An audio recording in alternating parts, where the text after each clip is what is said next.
وثوابه طالبه آمين أما بعد. Ya Alhamdulillah, thumma alhamdulillah, kembali kita pada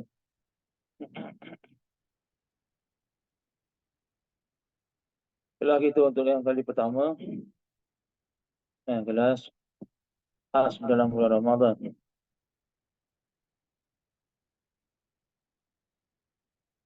yaitu dalam kita nak tadabbur kalamullah surah Al-Baqarah.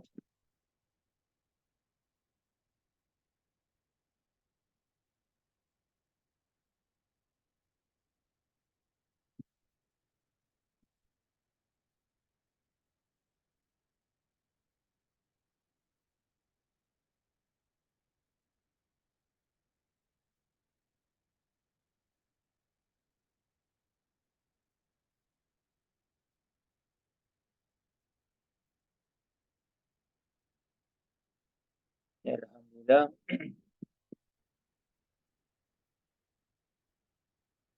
Maaf tadi lambat sikit, bawa balik dari klinik tu. Tahniah kepada semua yang dapat hadir. Mudah-mudahan azam supaya kita dapat istiqamah hadir sehingga ke khatam surah Al-Baqarah. Supaya niat kita yang pertama, macam biasa, seperti mana niat dalam kita hadir di majlis ilmu, untuk nak kita meraih akan redha Allah dan untuk kita mendapat rahmat Allah. Kemudian untuk kita mendapat ilmu Allah. Kalau kita hadir untuk kita apa? Untuk faham akan apa yang ilmu yang Allah perintah untuk kita belajar. Yang khusus ilmu yang kita bakal baca ni iaitu tadabbur. Kalau kita nak ikut akan perintah Allah, dapat kita gunakan Al-Quran dengan sebaiknya, dengan sepatutnya, iaitu kita memahami Quran. Niat untuk apa? Untuk kita boleh buat. Dapat kita buat apa yang Allah sebut dalam Quran. Dapat kita mengambil faedah. Dapat kita jadikan Quran ni sebagai kompas hidup kita. Quran ni sebagai tempat untuk kita rujukan. Tempat kita kembali. Dan untuk kita juga ikut perintah Nabi. Di mana Nabi yang perintah, Nabi yang suruh. Untuk kita dapat termasuk dalam hadis Nabi. Beruntung bagi siapa yang membelajar akan Al-Baqarah. Nabi perintah untuk kita belajar. Dan Nabi sendiri sebut rugi bagi siapa yang tinggal. Jadi ni antara surah yang Nabi perintah untuk kita belajar. Walau panjang tapi maknanya Nabi perintah untuk kita belajar. Juga dengan surah ni Nabi dengan jelas memberi satu pengiktirafan dengan Baqarah ni tak dapat nak dikacaulah oleh sesiapa sahaja. Di mana apa sahaja gangguan takkan dapat dibuat, terbatallah semuanya dengan surah Al-Baqarah. Ni antara kelebihan surah Al-Baqarah. Dalam nak mengelak akan gangguan-gangguan bagi siapa yang memang bersungguh. Kelebihan dia membaca surah Al-Baqarah, membaca sekaligus awal sampai habis. InsyaAllah mana-mana rumah yang dibacakan surah Al-Baqarah, maka kamu dapat perlindungan daripada Allah, mendapat dinding. Maksudnya kalau dapat buat habis cepat, sekali baca habis, maka itulah paling kuat kesan. Kalau dibahagi-bahagi boleh, tapi kuranglah kesan dia. Tak samalah kesan macam mana kalau dapat baca sekaligus Al-Baqarah. Di mana ini jadi menjadi amalan Pak Nabi. Pada waktu malam, solat malamnya hanya 1 rakaat sahaja. membaca keseluruhan surah Al-Baqarah. Nah, dan yang kini kita akan pelajari, memahami apa yang sebaliknya, apa specialnya, kenapa surah ni surah paling panjang. Kisah apa dalam adanya, apa yang boleh kita baiki. Itu kita niat dalam hadir kelas tadabbur Al-Baqarah kita. Kalau ikut akan bilangan kelas yang kita bakal buat untuk sepanjang Ramadan ni, paling banyak mungkin dapat kita buat 9 kali. Seminggu 3 kali. Mungkin lebih. Tengok 3, 6, 9. Minggu terakhir tu mungkin dah tu nak menuju penghujung Ramadan. Jadi kiraan tu kita tengok satu kelas kita akan cuba habiskan 2 hizib. Kalau perhati dalam Quran kita, dia ada sorak bintang. Itu dipanggil hizib. Ada bintang itu. Satu juzuk lebih kurang ada 10 hizib. Tengok kadang-kadang ada lebih sikit, ada yang belas-belas. Satu juzuk. Ada yang lebih, ada yang kurang. Satu hizib lebih kurang dalam 2 atau 3 muka surat. Tengok kadang-kadang lebih, kadang-kadang kurang. Kadang-kadang 2 helai. 4 muka surat hizib, satu hizib. Itu kiraan hizib. Dia biasanya bacaan tilawah. Kalau nak bacaan tadarus, bacaan tadarus, amalan-amalan salafus saleh orang dahulu, mereka membaca ikut kiraan hizib. Maka mereka panggil majlis Quran hizib. Itu dipanggil dia, majlis kelas tu, kelas hizib. Bila sebut kelas hizib, mereka faham kita bacaan Quran. Mengikut seorang baca satu hizib. Itu asal dulu amalan para saleh. Dulu biasanya baca ramai ni tujuan apa? Untuk nak supaya cepat khatam. Boleh dapat khatam tu. Bukan baru nak belajar. Tapi yang betul-betul nak memperbaiki bacaan, maka tak layak untuk dia hadir tilawah Quran, belajarlah. Bukan tilawah Quran. Bukan tadarus. Asal tujuan tadarus supaya kita meraih, memudahkan khatam. Itu tujuan asalnya. Itu biar betul tujuan. Kenapa hadir? Bukan kerana kawan-kawan. Bukan kerana seronok. Ramai-ramai pula ada. Itu beringat ni. Dalam kita hadir tadabbur ni, sekaligus kita nak mengupgrade diri. Itu kena sedar tu kita. Kena upgrade diri kita. Selaku seorang yang menuntut ilmu lagilah. Beza orang yang beramal. Orang penuntut ilmu ni beramal dia lain. Tak sama dengan orang yang tak menuntut ilmu, yang dipanggil orang abid, yang sekadar buat. Asalkan alang-alang. Dah alang-alang waktu kosong buat. Ini bukan orang berilmu. Level ni kurang. Orang yang macam ni buatlah banyak mana pun, dia punya kesan dia tak sama dengan orang yang ada ilmu. Buat sikit kesan lebih power daripada orang yang tadi hanya alang-alang. Dah waktu kosong, dah memang mudah, dah memang senang, maka buat, maka hadir. Ini kesannya walau dia buat lama pun kesan tak sama. Ibarat barang yang original dengan barang yang lopek. Barang yang biasa. Murah, ialah murah. Tapi guna macam mana? Orang biasa benda tu normal, standard, harga dia 100. Dia boleh dapat harga RM20.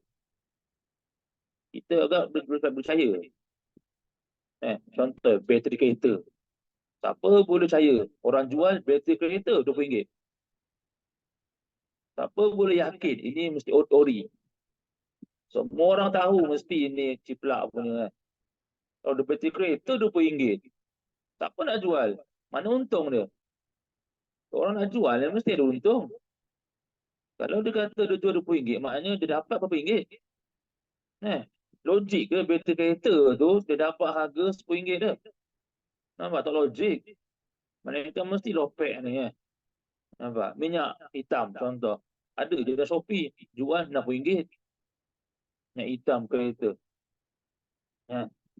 Standard beli 1 lebih. Ada yang kalau yang power pun 2 lebih Nampak? Kita yang tahu kita kenapa tu lepas mahal. Faham semua Apa yang memahalkan dia? Siapa yang buat dia tu? Beza Barang yang kualiti siapa yang buat dan barang yang tak kualiti siapa yang buat. Dan tujuan sama tak tujuan? Yang barang lopek ni apa tujuan dia? Asal boleh jual. Asal dapat duit. Dia tak fikir dah tahan lama ke kualiti ke apalah, tak fikir Nampak? Asal boleh jual, asal boleh tu orang suka murah. Tak pilih lah, tak lah. Jangan cakap dia bukan tipu, cakap ni bukan ori. Tak beli Asal boleh beli, asal boleh jual. Maka tu begitulah gambaran dia orang yang beramal asal boleh. Nampak? Asal memang free, asal boleh itu bukan buat. Dengan orang yang beramal dengan ilmu. Amalan tu datang daripada orang soleh, orang ulama, orang alim, perhati, orang yang profesional. Bahan tu pula bahan yang betul, yang kena dengan hadis dan Quran. Nampak tu? Ini dalam kita mukadimah untuk kita biar faham. Bila kita nak masuk memahami akan kalamullah, pertama kena sedar. Dan kita yang sepatutnya memang dah kena sedar apa kita ni penuntut ilmu. Maka taraf penuntut ilmu ni lain. Tak sama dengan taraf orang yang dipanggil abid. Abid ni bukan penuntut ilmu. Dia sekadar buat. Asal boleh buat. Itu dipanggil abid. Orang yang beribadat. Tak apalah pahala. Yes. Ini bukan masalah pahala tak pahala. Ini masalah kesan sampingan. Selepas itu macam mana? Macam tadi lah. Ya beli murah dapat boleh guna. Tapi berapa lama boleh guna? Berapa lama boleh tahan? Yelah memang sedap murah. Yang ni mahal sikit. Tapi puas hati Nampak? Buat tahan lama sedap. Enjin sedap. Dan semua faham. Kalau minyak hitam tu, minyak hitam yang biasa, enjin boleh kacau. Dia kena minyak hitam yang power, baru enjin sedap. Ibarat tu gambaran sama enjin manusia. Itu hati. Kalau amalan tu amalan biasa, lopek, lekun, ala buat itu, maka ibarat minyak yang lemah, maka masuk ke enjin rosak. Maka begitulah amalan masuk ke hati, hati rosak. Maka jangan pelik, kenapa dia baca Quran masih mengumpat? Ni lah. Kamu ibarat pakai minyak hitam yang lopek. Minyak hitam yang RM20, RM30. Apa jual? Gila apa? Yelah, guna setahun. Apa jadi enjin tu? Apa kerah Begitulah hati tu. Beramal gitu. Nampak? Sampai setahun. Apa jadi amal hati tu? Makin riak. Masuk pondok keluar. Riak. Rosak. Sian. Tu kena betul. Maka dalam nak baca Quran, kalau nak baca Quran secara tadarus, membaca ramai-ramai. Asal tu faham tu juga kenapa dibuat dulu. Asalnya untuk membantu memudahkan khatam Quran. Maka bayangkan dalam tu seorang tu setiap seorang baca terus. Baca hizib. Baca. Contoh kata dah jumlah ni dalam 10 hizib, 1 juzuk. Jadi ada 10 orang. 10 orang, setiap orang 1 hizib. Maka baca terus. 1 hizib ni baca tak sampai dalam kalau baca standard tak sangkut. Baca dalam 20 minit habis. 20 minit, 15 minit. Bayangkan 2 helai je. Tengok macam ni. Sekarang ni yang pertama ni hizib yang pertama sampai ayat yang ke-25. 2 muka surat. Baca ni dalam 20 minit, 25 minit, habis. Jadi setiap seorang dalam 20 minit tu orang baca serentak dapat satu juzuk. Hanya setengah jam, tak sampai setengah jam, dah dapat satu juzuk. Nampak? Bayangkan tu. Maknanya kalau baca apa tilawah, tadarus tu, baca dalam 3 jam, dapat 3 juzuk. Kan cepat tu. 10 hari khatam. 10 hari khatam. Sebulan, 3 kali khatam. Itu tujuan asalnya sebab nak kalau nak baca seorang-seorang tak mampu. Itu cara ulama dulu buat. Macam mana ulama boleh sampai tahap sehari sekali khatam? Inilah cara dia. Berlatih dulu ramai-ramai. Lama-lama dah cantik dah biasa barulah apa dipendekkan lagi. Dapat seorang baca 2 hizib. Seorang baca 2 hizib, ada 10 orang. Jadi 10 orang sekali baca dapat 20 hizib, 2 juzuk. 1 jam dapat 2 juzuk, 3 jam dah 6 juzuk. 1 hari tu dapat 6 juzuk sehari. Alhamdulillah. 10 hari, betul habis 10 hari dah. 5 hari 5 hari khatam Quran. Alhamdulillah. Tengok, itu cara. Itu asalnya.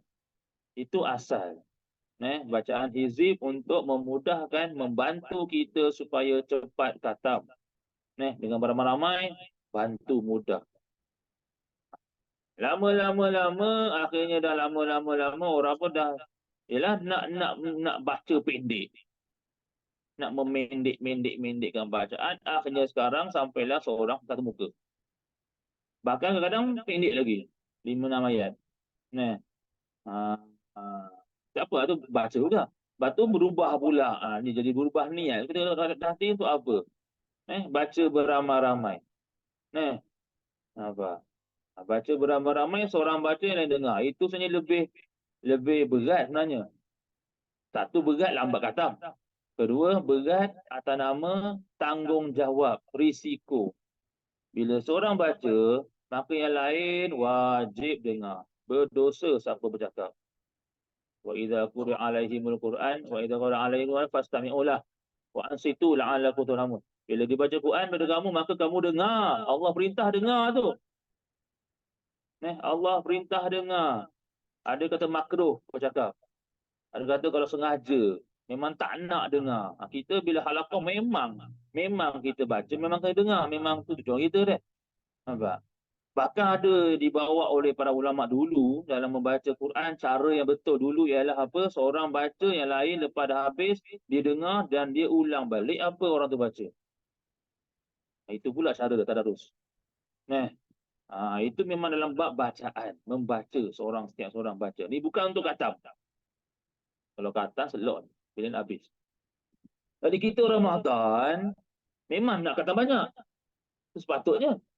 Jadi sayanglah dah buat grup jemaah tapi khatam mahal sikit. Nampak tak? Sepatutnya bila dah banyak grup jemaah ramai, ada peluang tu. Peluang untuk kita mendapat khatam banyak. Sepatutnya. Ni kena berebut tu, kena azam supaya kita nak banyak khatam. Jangan sekali 2 kali. Ulama biasa buat seminggu sekali khatam. Ada yang 3 hari sekali khatam. Nampak? Tu tujuan kita.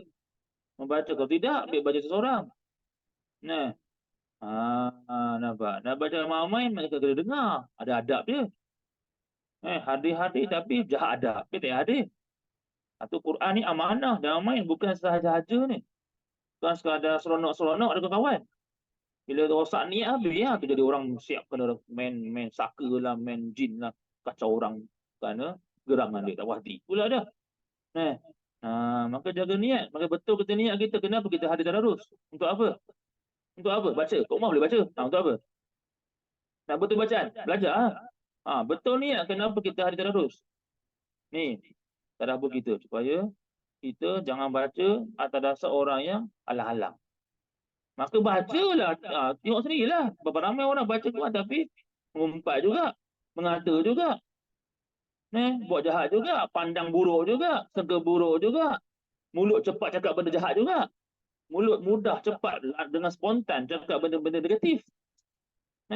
Nampak? Tidak kata makin makin baca Quran, makin tambah iman, makin yakin pada Allah. Makin hilang cinta dunia, makin hilang cinta nak dapat jawatan ke, nak dapat habuan ke. Makin dekat Al-Quran, makin hati tak payahlah kalau ada promosi. Yalah, hati dah hilang gairah. Kalau hati masih dengar apa-apa dunia ni, apa-apa bantuan ke apa-apa tu hati, oh ya ya. Maknanya hati belum ke Quran. Jadi baca Quran setiap hari apa guna? Nampak sangat itu tak ada hasil. Kesian lah. Nanya lah. Nampak? Itu biar betul niat kenapa kita hadir. Ini tu kita kelas kita kalau hati kelas kita buat sekarang tak ada kelas yang benda yang sekadar untuk lepas nafsu. Semua kelas kita buat kelas memang dituntut. Siapa tak hadir, cari tempat lain. Jangan kata tak apa hadir lah, ada hal. Tak apa, cari tempat lain. Cari tak? Tak, cari rugi ya. Siapa yang tak hadir, kena paksa dia hadir juga. Bagi kita buat bukan main-main, bukan saja. Kalau tak ada lulus, tak dapat hadir, tak apalah, tak rugi. Tak rugi. Siapa tak hadir, tak rugi. Nampak tu? Tak ada hadir, tak ada rugi. Nampak? Boleh baca ummah, boleh, tak ada masalah. Tapi kalau kelas ni, tak hadir, bila lagi nak kata Quran, kata Baqarah? Siapa lagi ustaz-ustaz lain yang boleh buat kelas Baqarah? Cari ya. Payah. Jadi rugi. Nampak? Nabi sebut, umur nak pendek lah. Mati tak sempat khatam Baqarah. Nah ya. 60 tahun hidup, tak pernah khatam, tak ada Quran Baqarah. Allahu Akbar. Sedih ya. Pasal Nabi suruh siapa tinggal rugi. Siapa tinggal ni rugi, mati tak sempat khatam Baqarah, rugi. Nampak? Itu betul niat. Bukan larang buat ni, betul niat. Jaga niat supaya poin dia kita buat ni efek dia membesar. Nampak? Macam tadi lah, biar amalan kita ibarat alat yang ori yang kita dapat beli mahal tapi puas hati. Begitulah amal kita. Kita baca Quran yang ori, bukan lopek, bukan lokal, bukan yang benda yang biasa. Buat banyak-banyak pun rosak juga. Nampak? Ni kita hadir, kita dapur kita betul niat. Dalam ni banyak disebut tentang sifat-sifat orang kafir. Betul niat kita supaya kita boleh tiru, boleh ubah. Jangan tiru ni. Ada dalam Quran ni kalau tengok contoh yang buruk lebih banyak daripada contoh yang baik dalam Quran. Allah tunjukkan.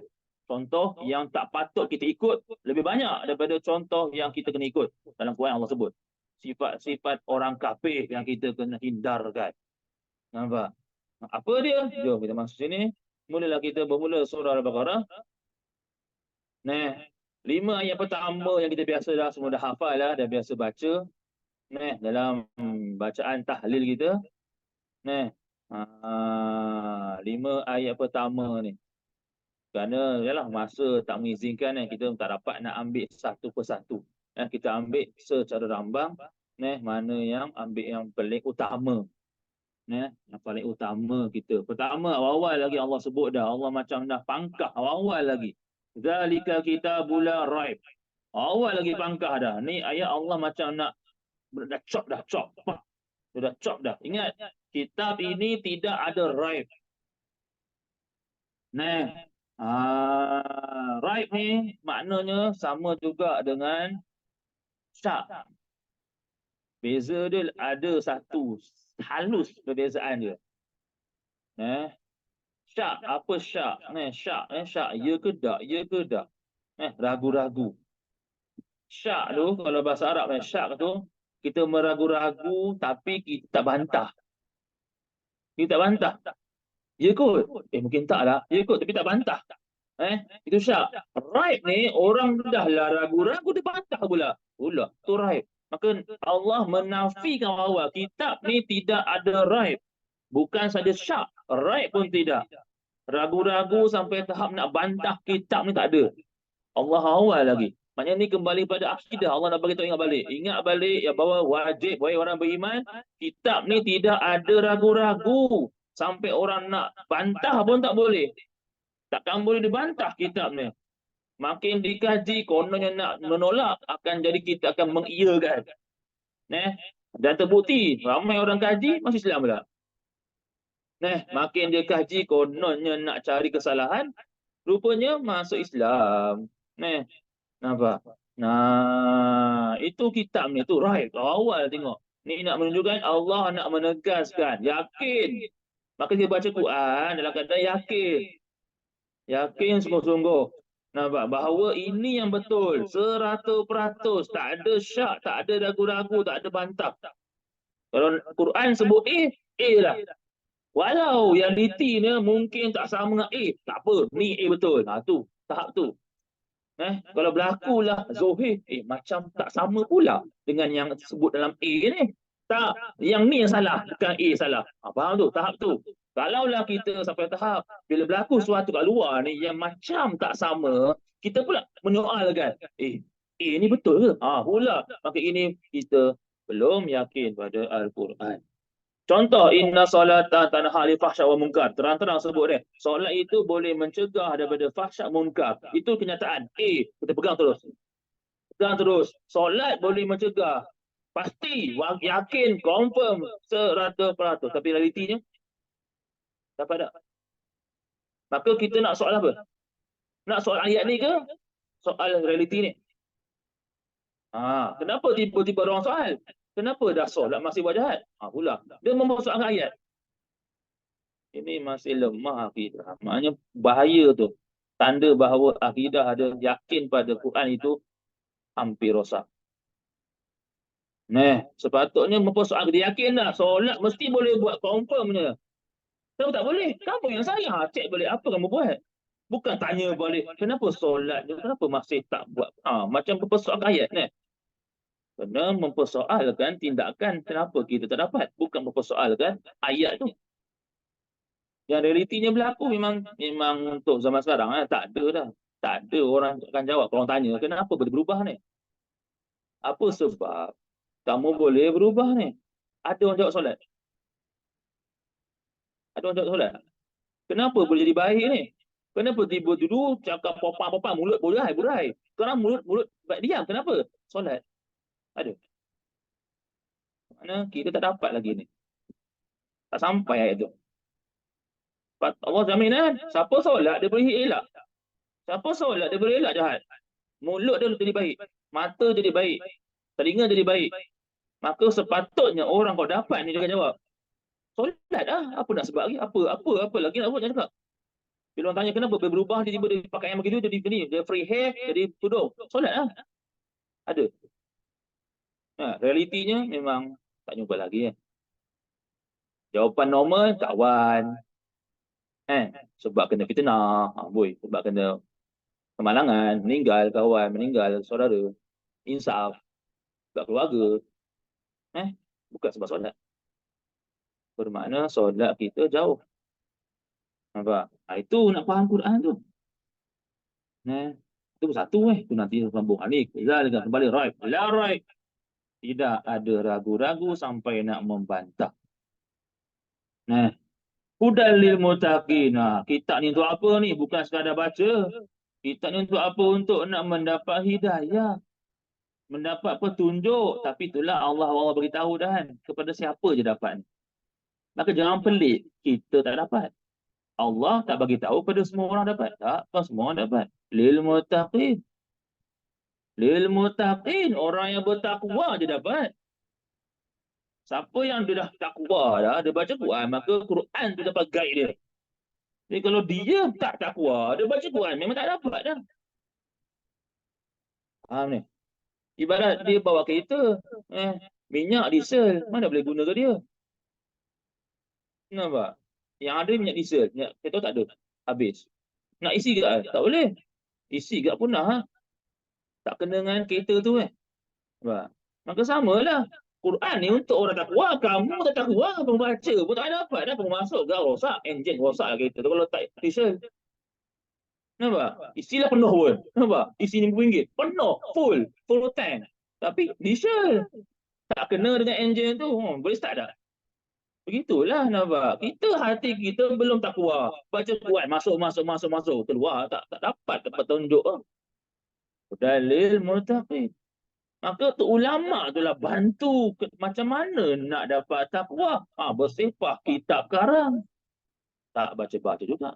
Tak ngaji juga. Tak belajar juga. Bila buat kelas lari. Tak datang. Apa tu? Berapa kali kitab dah kata ulama dah bantu dah. Imam Ghazali banyak kita kata sekarang untuk nak bantu mencapai takwa. Dah takwa kau baca Quran satu ayat pun power dah macam tadi lah. Minyak petrol kena dah, isi RM10 pun dah berjalan dah. Tapi kalau isi diesel walaupun RM1 pun tak jalan, punah terus. Dah tu lajan punah terus, rosak. Nampak? Begitulah hati tak takwa. Bacalah Quran sampai khatam Quran pun punah enjin. Punah hati ni. Nampak? Pergi Mekah pun punah. Jadi, ni takwa dulu. Lil muttaqin. Jadi kita kena jadi takwa dulu. Nampak? Barulah mendapatlah hidayah daripada Quran. Apa cara lah tu? Dalam Quran banyak. Sebab dalam kitab ulama membantu hindarkan benda yang haram, buat benda yang wajib dan fokus dahulukan benda yang sunat. Nampak? Maknanya poin dia belajar ilmu fiqh. Supaya boleh buat benda yang betul, bukan buat dengan nafsu. Nampak? Untuk mencapai takwa tu. Nah, ini antaranya puasa kita. Tu cara untuk bertakwa. La'allakum ta'qil. Takun dia sebut ni. Kutiba alaikumus siyam kama kutiba alal ladzina la'allakum tattaqun. Ditulis pada kamu puasa, wajib puasa. Supaya apa? La'allakum tattaqun, supaya kamu boleh bertakwa. Maka puasa tu boleh bantu takwa. Puasa dulu. Dan baiki puasa tu sampai kita takwa, maka bila baca Quran, dapatlah. Dapatlah hidayah tu. Nampak? Maka petunjuk Quran ni bergantung tahap level takwa kita macam mana. Takwa tinggi, maka Quran ni dapat sikit pun dah power dah. Nampak? Bawah tu disebut sifat orang bertakwa. Siapakah dia bersifat orang bertakwa? Pertama, orang beriman, confirm. Kalau kafir memang jauh takwa tu. Alladzina yu'minuna bil ghaib. Beriman pada apa? Pada benda gaib. Pelik Kenapa Allah tak sebut alladzina yu'minuna billah? Nah, tiba-tiba terus gaib tu. Yu'minuna bil ghaib. Tak sebut malaikat ke, tak sebut apa ke, gaib je terus. Itu ibarat short form. Allah nak short form kan. Bila sebut gaib termasuklah benda gaib tak nampak. Allah termasuk kan. Benda gaib yang tak nampak. Secara zahir. Nampak? Bila gaib malaikat termasuk yang dituduh sini apa? Kiamat. Kalau betul kita takut beriman kepada kiamat, beriman kepada benda yang malaikat tak nampak tu, maka mestilah kita takwa. Kemudian baru terus lompat, terus yuqimuna solat. Daripada beriman benda gaib, terus bab solat. Tengok turutan, tengok dalam memahami Quran. Clue yang Allah bagi itu banyaknya biasanya letak pada turutan. Setiap kalimah, setiap susunan ayat itu adanya clue untuk kita nak boleh faham. Banyak kadang walaupun ayat tu pasal A, tapi konsep ayat tu, turutan tu memberi makna pada B. Nampak? Macam sini, tuju pada takwa. Cerita ni pasal takwa. Tapi daripada ayat ni, turutan tu tengok memberi makna tentang kesan solat. Turutan tu lepas Allah sebut beriman pada benda gaib, kemudian tunaikan solat. Tengok, Allah gandingkan dua ni. Benda gaib kemudian solat. Menunjukkan benda gaib ni memberi kesan yang besar terhadap ibadat. Solat gambaran bagi ibadat. Bila sebut solat termasuk semua jenis ibadat. Nampak? Solat tu puasa ke, zikir ke, Quran ke, selawat ke, semua ibadat. Jadi beriman pada gaib dulu. Maknanya tahap mana kita beriman pada gaib, maka tahap itulah kekuatan solat kita. Tahap itulah kekuatan ibadat kita. Kemudian terus masuk bab, lompat kepada bab harta. Mimma razaqnahum yunfiqun. Cantik. 3 poin Allah sebut sini. 3 poin Allah sebut sini. Benda gaib, dirikan solat dan infak. 3 poin Allah sebut sini. Sifat orang yang bertakwa. Benda gaib, benda iman, melibatkan iman. Iman kita. Lepas tu solat, ibadat kita. Infak ni lebih, memang disebut infak, pastilah dia berkait dengan manusia. Jadi 3 benda ni konsep besar.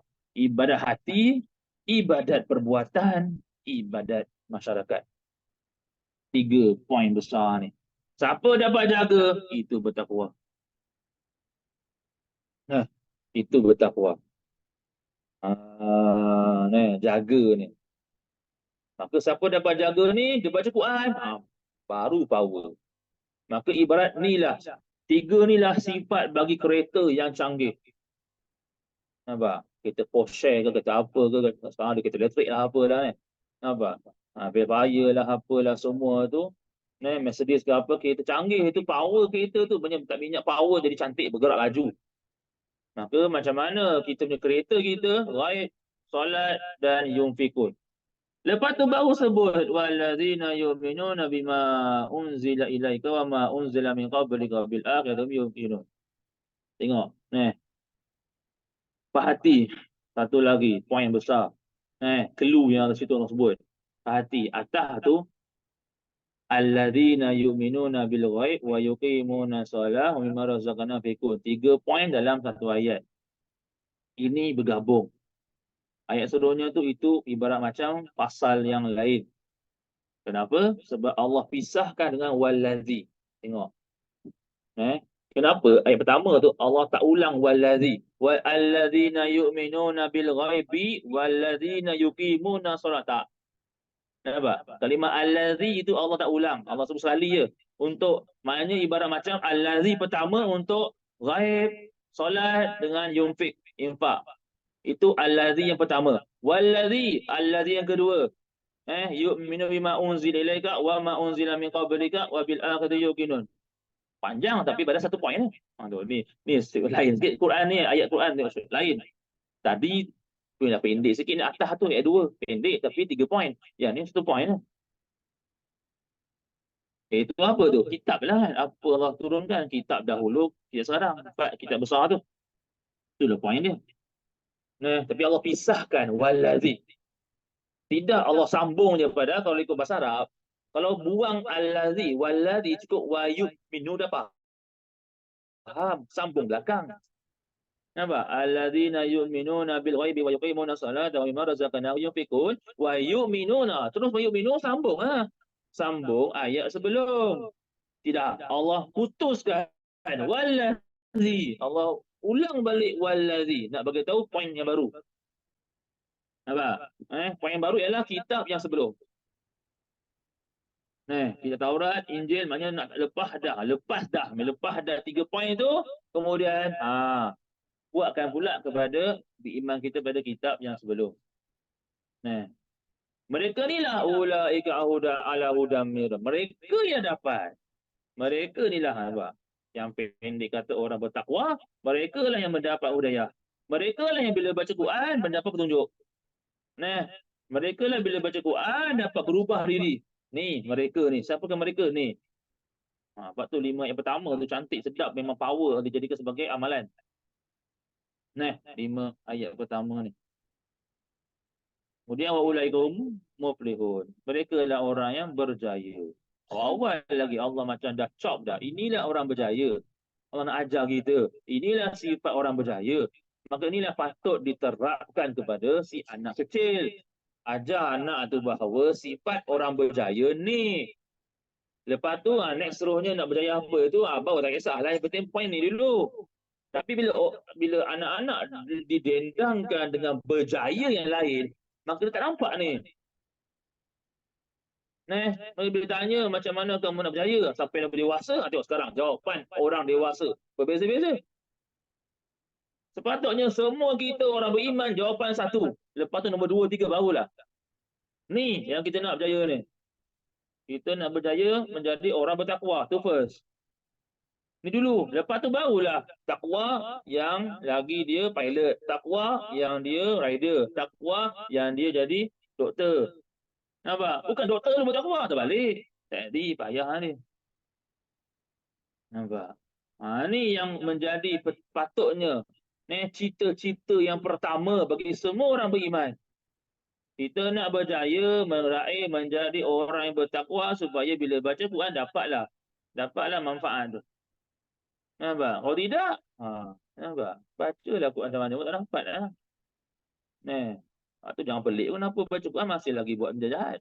Jangan pelik lah. Kamu minum air diesel memang. Minum air petrol pun jadi. Nampak? Kemudian lepas tu, ni semua ni, bermulalah ayat ni. Hizib yang pertama, semua ni sifat orang yang kafir.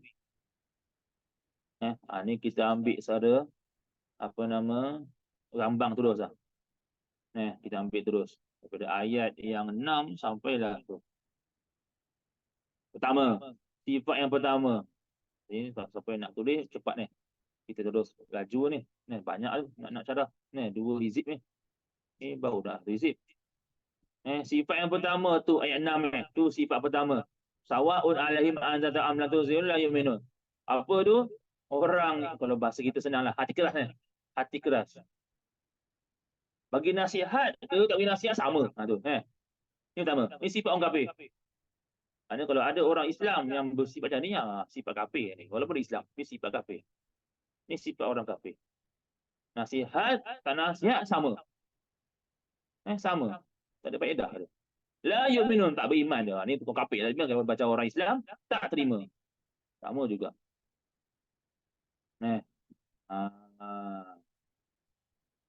Terima nasihat ni wajib. Faham?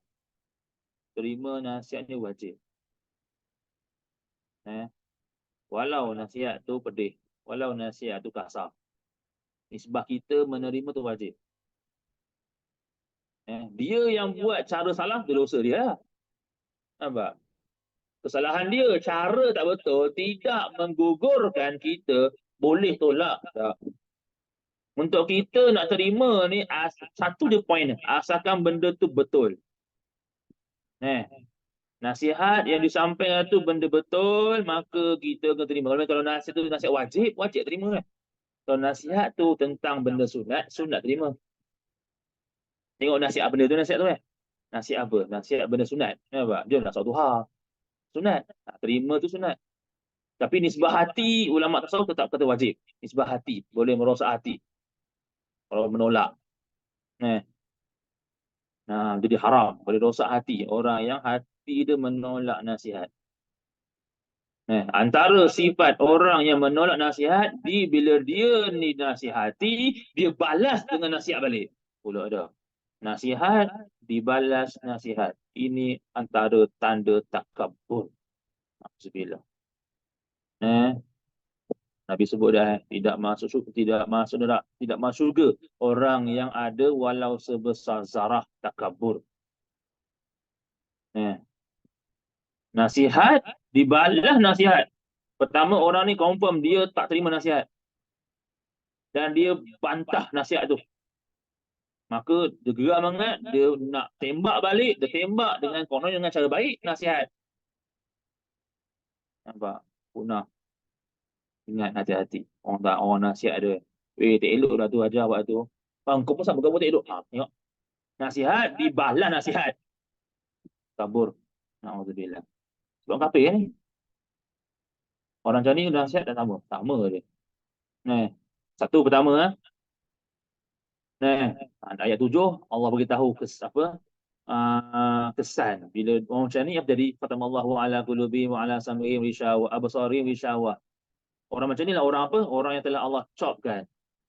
Orang Allah chopkan hati mereka, telinga mereka. Ni kita ambil sedikit tambahan faedah lah. Ni bukan point lah, tak sama point. Ini syarahan bagi point pertama tadi tentang orang yang hati keras tak terima nasihat. Cantik tengok Allah buat susunan. Mula-mula Allah sebut qulubihim wa ala sam'ihim wa ala absarihim. Dan perhati, ketiga-tiga tu Allah ulang balik ala. Khatamallahu ala qulubihim wa ala sam'ihim wa ala absarihim. Allah ulang. Ini dalam ilmu bahasa Arab memang disebut bahasa tahap, ada yang berpendapat bila nak guna kalimah ala memang wajib diulang, tak boleh dibuang ala. Tapi ada pendapat tak wajib pun. Ala ni kalimah ala. Ala qulubihim wa ala sam'ihim wa ala absarihim. Bermakna tiga peringkat ni peringkat yang berbeza. Allah pisahkan, Allah tak sambung khatamallahu ala qulubihim wa sam'ihim wa absar. Tak ada. Allah ulang balik dah atas. Dan tanpa sebut atas pun kita boleh faham. dicoplah oleh Allah ke atas hatinya dan pendengarannya dan matanya kan. Faham lagi tu?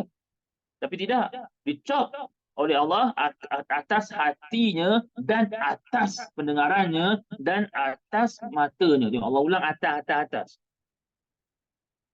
Nah, nak memisahkan hati, telinga dan mata. Kerana tiga-tiga tu kegunaan berbeza. Cuma nak kata Allah buat dia punya turutan tu mula-mula hati. Kemudian sampai ke telinga. Kemudian sampai ke mata. Nah, maka sini dan ayat-ayat yang lain juga Allah kan juga banyaklah yang lebih kurang sama konsep dia. Nah, tentang ikatan antara turutan tu hati, telinga, mata. Hati, telinga, mata. Tengok dia punya connection tu. Nah, hati, telinga, mata. Maka di situlah tasawuf ni pun keluar dengan konsep cara dia. Orang yang rosak hati, maka akan rosaklah telinganya. Orang yang rosak telinganya, maka akan rosaklah matanya. Tu. Maka dalam nak maknanya terbalik-balik, nak betulkan balik, betulkan mata kamu, kemudian betulkan telinga kamu, maka betulkan hati kamu. Jaga pandangan, jaga pendengaran dan jaga hati. Nah, dan tengok balik connection nampak bahawa telinga itulah yang dekat dengan hati. Tengah-tengah tu telinga. Itu bila faham begitu bahawa kita Nabi pun ajar khairu umuri awsatuha, sebaik-baik urusan itu pertengahan. Jadi pertengahan ialah telinga. Antara tiga-tiga ni tengah-tengah telinga. Jadi telinga yang paling banyak kena jaga. Telinga yang paling banyak kena jaga. Ini jugalah salah satu juga tambahan niat bagi siapa yang nak hadir tadarus. Nampak? Betul niat dan buktikan dengan perbuatan. Untuk kita nak baiki telinga, kita nak dengar kalamullah. Maka orang yang hati dia bersih, betul-betul niat ikhlas, betul-betul untuk ni, maka tidak akan ada walaupun selahzah rasa cemburu bila mendengar ada orang lebih baik bacaan dia berbanding dia. Bahkan lebih dia suka. Sebab dia dapat dengar hayati sedap hati. Ni, dengar ni. Dan sebab tadi bahawa Allah perintah dah, bila baca Quran, kamu kena dengar. Jadi itu cara dalam kita nak memperbaiki diri, iaitu mendengar Quran. Dan itulah tujuan Allah cipta telinga kita. Gunakan untuk mendengar Quran, kemudian mendengar hadis, kemudian mendengar nasihat. Itu telinga. Banyakkan ni, lepas tu barulah nak tambahan-tambahan. Tu nombor 3, 4, 5 tu tambahan. Tu sikit-sikit sudah sekadar nak lepas sedap seronok je. Tapi yang utama tadi. Jadi hadir kita untuk apa? Untuk mendengar. Bila kita mendengar lah, bukan tidur. Ni hadir tak ada orang tidur pula. Tak dapat sampai, banyak hilang niat. Tipu lah tu. Kata niat nak dengar. Jadi mari lah dengar betul-betul. Walau dia tak baca pun. Tak apalah. Tak nak dengar. Maka dengar betul-betul. Nampak tu? Tak nanti untuk faham. Quran ni mukjizat dia, hebat dia, huruf tu pun dah power dah. Sebelum kita nak menghayati makna, di mana tu susah tu. Kita kena hayati kalimah dulu. Maka tu kepada si pembaca tu pula lah.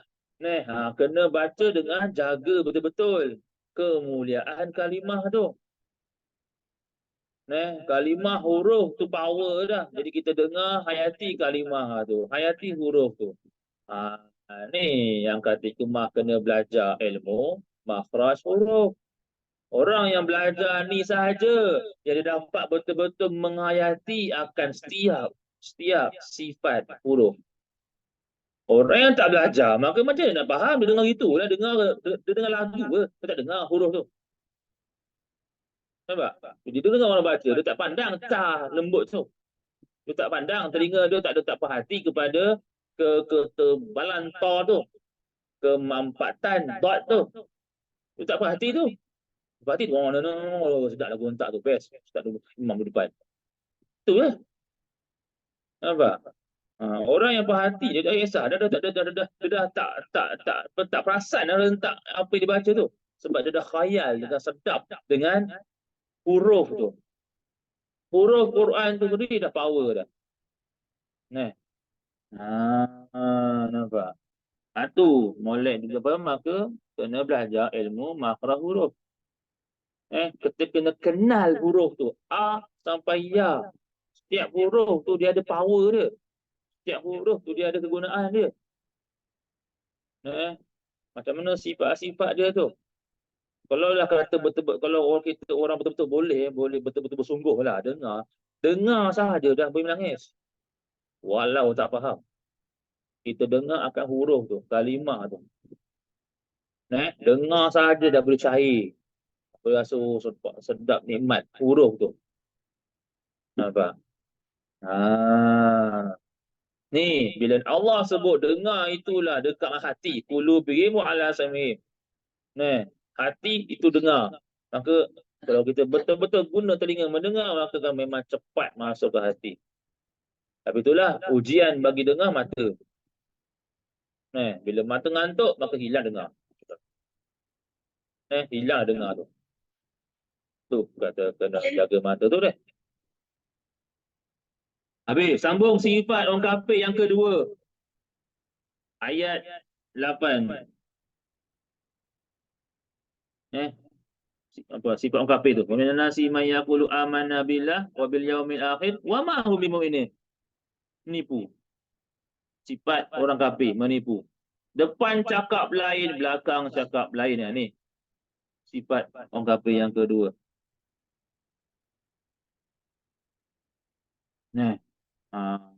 Ni Allah beritahu dah ada manusia yang mereka cakap mereka ni beriman pada Allah, beriman pada hari kiamat, padahal mereka tak beriman pun.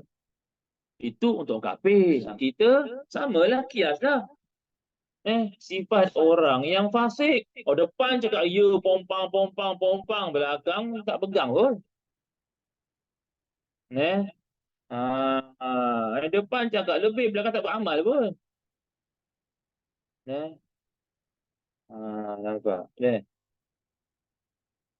Dua. Bawah tu, sambungan tu ayat 10 dia mensyarah balik atas. Ayat 9. Ayat 9. Ayat 9, ayat 10,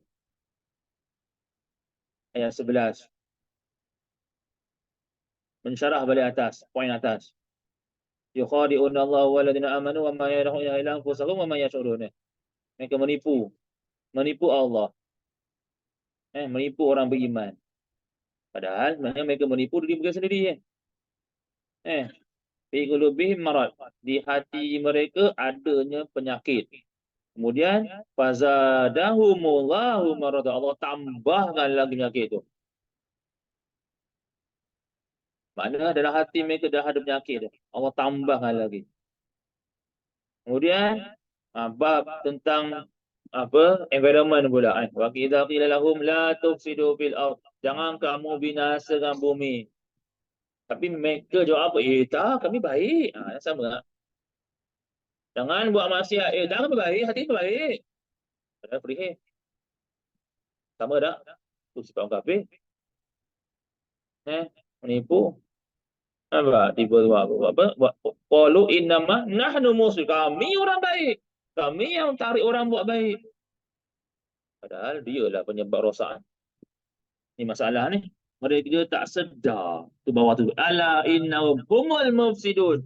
Walakin la yash'urun. Ni paling takut ni. Tidak sedar bahawa dialah penyebab rosak. Padahal bagi dia sentuh, dialah yang membaikkan manusia. Dia yang buat elok. Rupanya dialah yang merosakkan. Sama lah kita ni. Tak sedar bahawa sebab perangai kita lah yang merosakkan amal kita. Kita tak sedar. Salahkan orang lain. Salahkan Quran. Salahkan ayat. Padahal dialah yang merosakkan diri dia sendiri. Mereka tak sedar. Ni la yas'urun ni pedih. Takut ni, tak sedar. Sama lah, baca Quran tak sedar salah. Dia segera dah betul. Antara salah satu juga ilmu yang tak boleh diajar. Ni kena berlatih bersungguh-sungguh. Tak boleh ajar ni. Sebagai guru Quran pun memang kalau ada orang tak dapat, memang tak boleh, memang surrender, tak boleh ajar. Bahawa dia baca, dia akan dapat rasa sendiri bahawa ada yang dia baca salah. Ini tak boleh diajar. Ini dia pengalaman, dah biasa buat, dah biasa baca, dah biasa tu. Dia akan rasa sendiri, ada huruf kurang ni. Yang normalnya manusia akan dapat ialah salah baca kalimah yang jelas. Ya, mungkin kita akan salah ni ulang balik. Tapi yang salah baris, kadang-kadang tak sedar tu. Tahu-tahu salah. Tu sekecil-kecil perasaan. Nampak? Tak sedar. Bayangkan yang Quran, yang kita baca Quran ni pun boleh berlaku. Yang luar ni, tak lagi. Sama lah. Kat luar tu, kehidupan realiti kita, nampak? Yang kita buat sesuatu, kita tak sedar bahawa perbuatan itulah yang merosakkan amal kita. Tapi kita rasa baiklah, baguslah. Na'udzubillah. Inilah kata perlu di-guide, perlu diasuh, dididik, dibentuk. Kena ada orang yang pantau kita. Itu kena ada guru, kena ada kitab. Ilmu tu biar berlandas yang betul. Jangan buat dengan emosi, jangan buat kerana perasaan. Nampak? Ni yang risau ni, la yash'urun, mereka tidak sedar. Tu, dua tadi Nombor 3, sifat yang ketiga, sambung ayat yang 13 tu, sifat yang ketiga.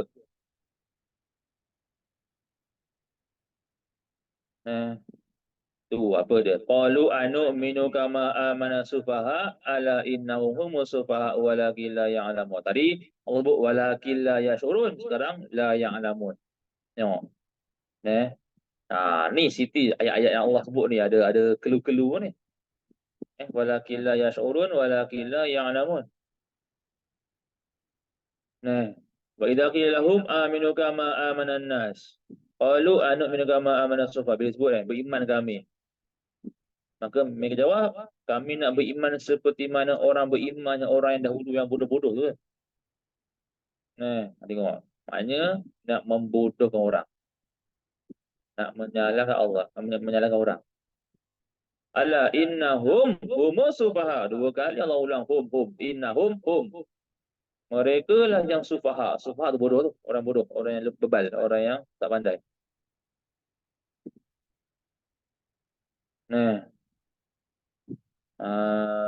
Nampak.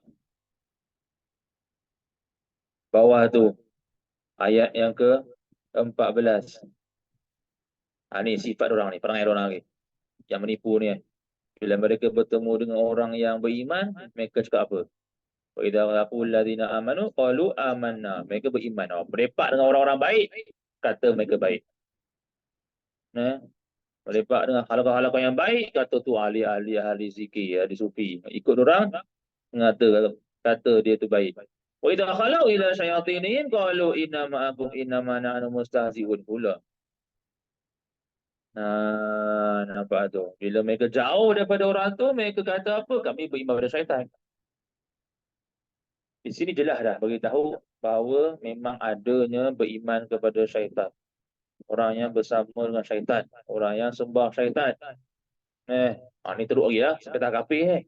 Kita tak kafir. Kita apa? Ikut cara syaitan. Duduk dengan orang baik, kata baik belakang, ikut cara syaitan balik. Na'udzubillah. Macam orang munafik kan.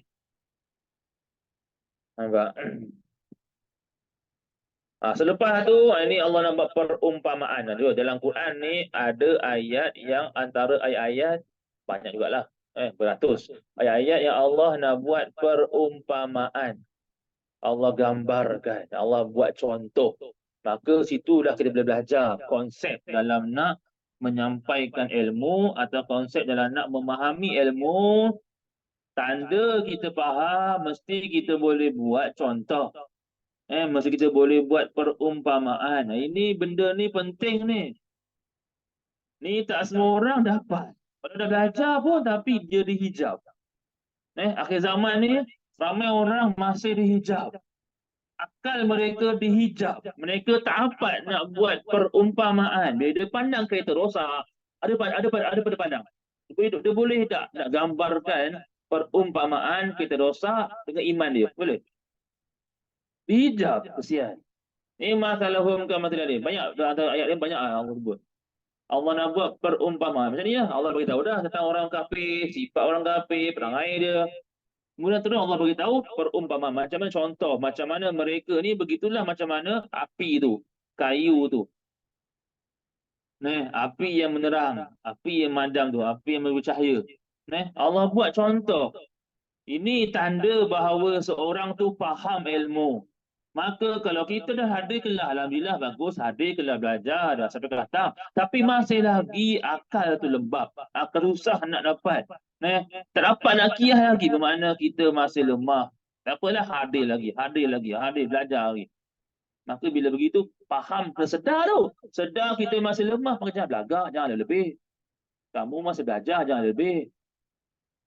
Ni apa ujian bagi orang belajar, dia nak sibuk nak. Dia dah up, dia lebih. Downkan hati tu, downkan apa perangai tu. Downkan mulut, jangan banyak cakap. Jangan cakap macam dia dah tahu semua. Padahal kamu lemah. Tengok balik kehidupan kita seharian. Dapatkah akal kita terus dapat bila dalam kenderaan nak kereta ke motor ke, keluar kedai ke, kita nampak sesuatu automatik terus kita boleh kaitkan macam tu lah yang Ustaz ajar dulu masalah tu boleh tak? Bayangkan gunung balik sebelum ni. Kalau tak dapat, masih lemah, ilmu kita masih terhijab. Kita tak dapat lagi terbuka hijab perumpamaan. Nampak? Ni misal. Allah banyak buat misal. Tu ayat 17 sampai ayat 20 tu semua. Tentang misal, gambaran api, peti. Nampak? Jadi tengok tu cara Allah tu nak bagi faham ada misal. Jadi kita kena itulah belajar tu betul-betul. Perhati betul-betul, jangan sebut berlahir. Dia masih belajar sebut berlahir. Macam nak faham? Nak masuk tu, nak betul-betul masuk tu. Tengok ilmu ni cahaya. Dia masuk tu Allah bagi. Bukan semata baca dia boleh faham. Tak, ya betul. Maka kena betul-betul perhati. Biar sampai dapat. Nampak? Selagi tak dapat, tak apa, usaha lagi. Yang penting sedar kita masih belum dapat. Masalah tak sedar. Dia rasa dia dah dapat. Dia dah faham. Sudah. Itu kata bertanya-tanya kalau masih apa yang berlaku. Jangan kena belajar berfikir. Atau bila dalam kelas, berfikir, gerak otak tu, jangan main dengar gitu, menung gitu. Fikir, bayangkan sendiri, apa persamaan yang kita belajar ni dengan kehidupan kita? Ada tak? Fikir, cari apa dia persamaan. Dulu kita muda, apa ada sama tak dengan belajar tu? Bayangkan balik. Maka bila kita keluar nanti, tengok semua, kita mudah dah dapat faham. Tengok motor rosak lah. Itulah Ni rosak macam mana kalau hati kau rosak. Tengok. Auto terus, cepat terus kalau hati kau rosak macam mana. Ni motor rosak dari start ni. Habislah, susah lah. Jadi kita resah sebab hati. Bukan bawa motor tu. Ni rosak, habislah, dah rosak dah. Gila terus. Rosak motor gila terus. Nampak? Tak nampak hati tu. Kereta gelabah terus. Nampak? Tu kita maknanya ilmu kita masih dihijab. Ni kena buka hijab.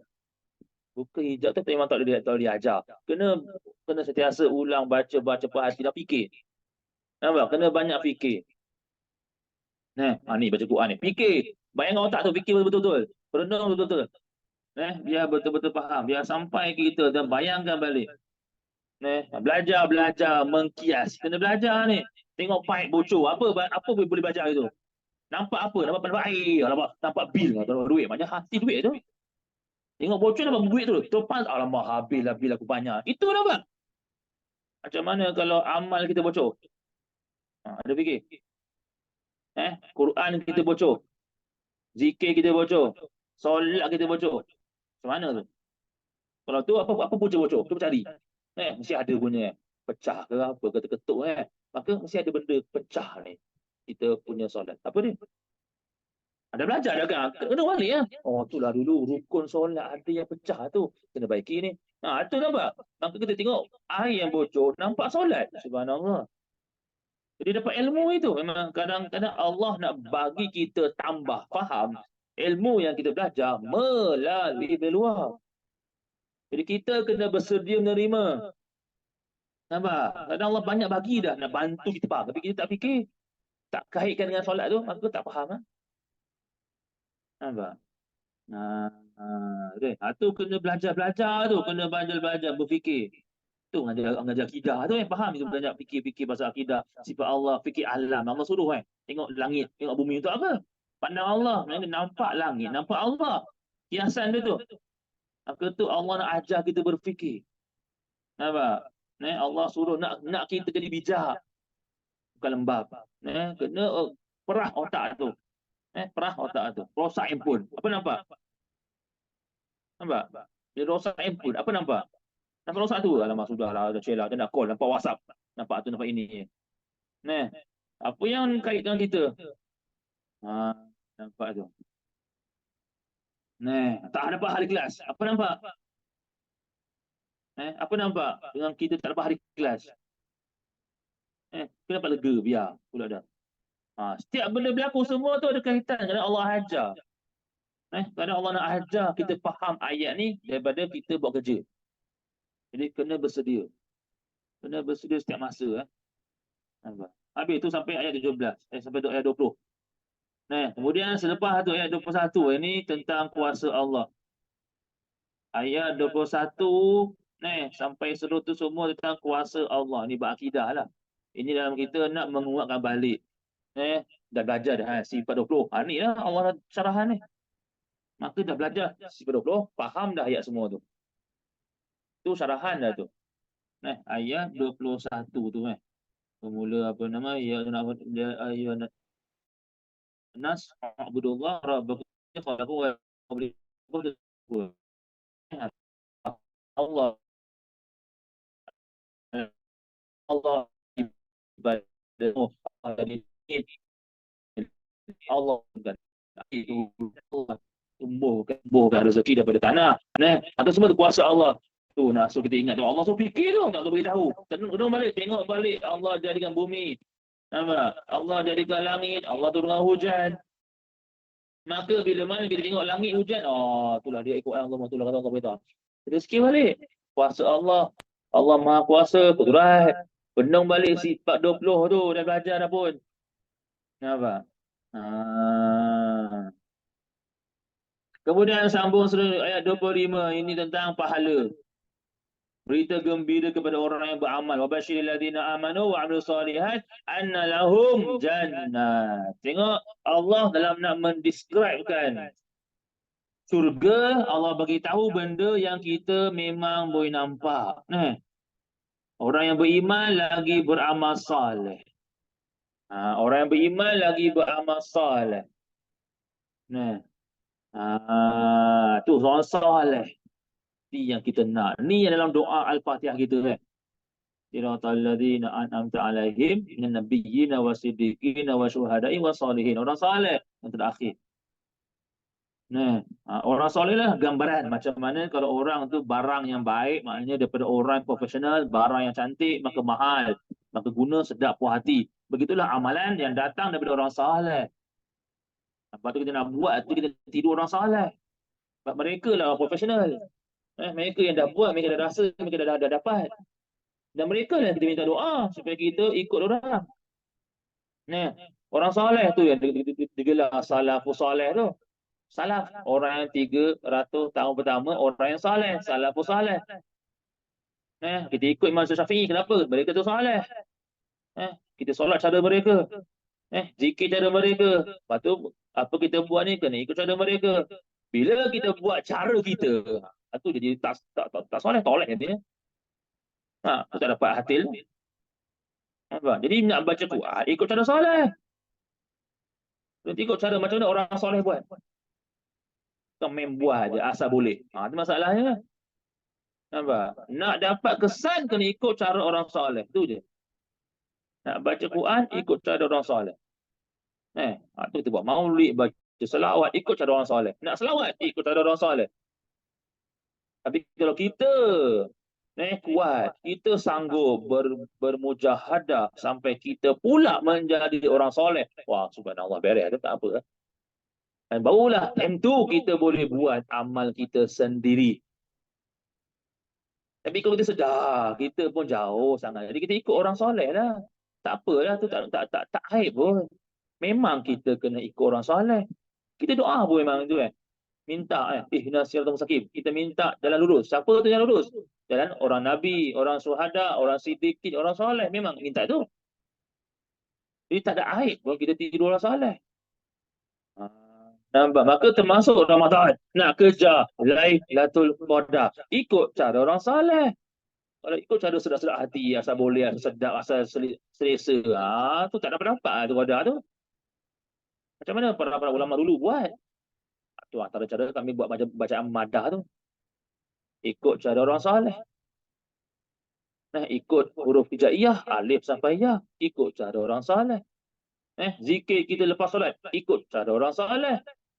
Kenapa ikut turutan tu? Turutan apa? Astaghfirullahalazim, kemudian la ilaha illallah wa la syarika lah. Lepas tu Allahumma jaminar, Allahumma antasalam, Fatihah, ayat kursi.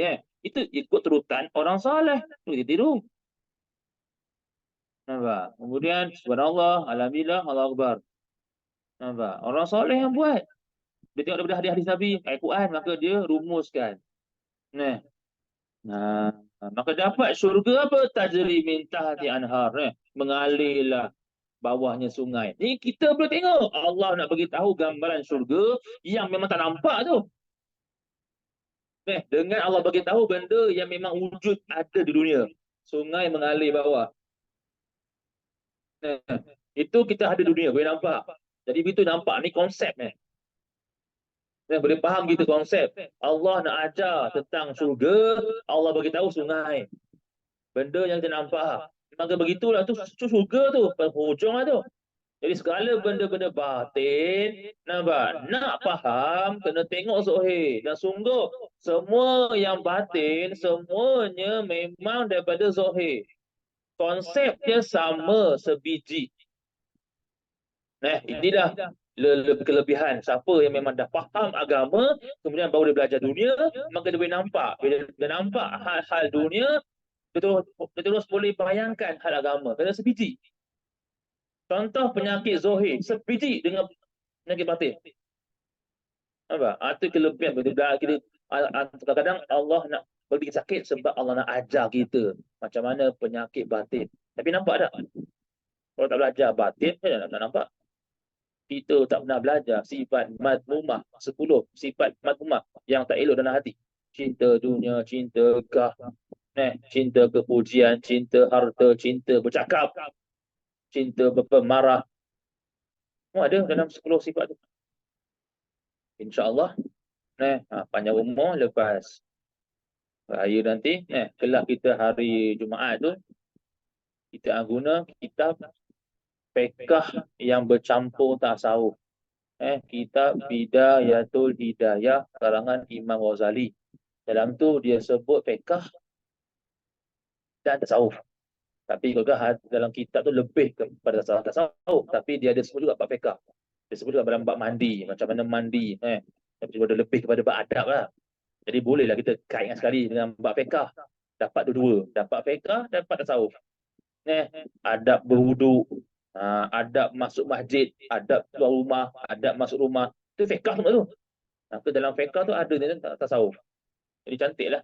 Kitab tu kita guna dapat dua-dua sekaligus.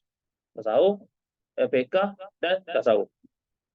Kitab Bidayatul Hidayah. Cantik. Nama kita ni memang untuk orang yang mula-mula. Nama dia Bidayah Hidayah. Permulaan bagi siapa yang nak dapat hidayah. Orang mula-mula, orang yang baru nak ambil, orang baru nak belajar, orang baru nak kejar. Itu kitab tu. Nanti insyaAllah bagi link siapa yang nak beli cepat, kalau beli terus boleh. Di Shopee ada yang bahasa Arab dan Rumi. Kita akan baca bahasa Arab. Jadi yang Rumi boleh baca sendiri. Siapa yang nak murah, ada yang bahasa saja. Tapi yang mahal sikit tu dalam berapa belas ringgit lah. Dia share dalam Shopee. Siapa yang anak-anak boleh minta anak belikan dulu. cepat. Lepas raya kan kita boleh guna. Nanti kan share link tu, link Shopee. Boleh beli sendiri. Nah, nak ilmu maka kena bersungguh. Zahirkan. Nah, nah, molek beli sendiri. Bagus. Nah, dan ni ilmu. Anak-anak minta bagi anak-anak apa share link tu Mudah tekan link bayar, kau bayar pun. Tak payah pergi mana-mana pun. Nampak? Kalau sepatutnya adabnya kena pergi sendiri kedai. Tu adab tu, tapi tak apalah, dah susah kan. Jadi yang ni paling senang ni pun susah. Itu tanda kita nak ilmu. Bukan disodok. Kita kejar. Jadi tekan. Tadi apa nak buatkan share link tu. Dah tanya dah owner tu tanya. Ni memang ada 7 bahasa ada. Jadi ada bahasa Arab dan bahasa Melayu. Senang. Terjemahan siap. Siapa nak baca bahasa Melayu boleh baca kat rumah. Dalam kelas kita baca bahasa Arab sahaja. Cantik dapat dua-dua. Dalam tu kan sebuah hari tentang masalah hati, perihal hati macam mana.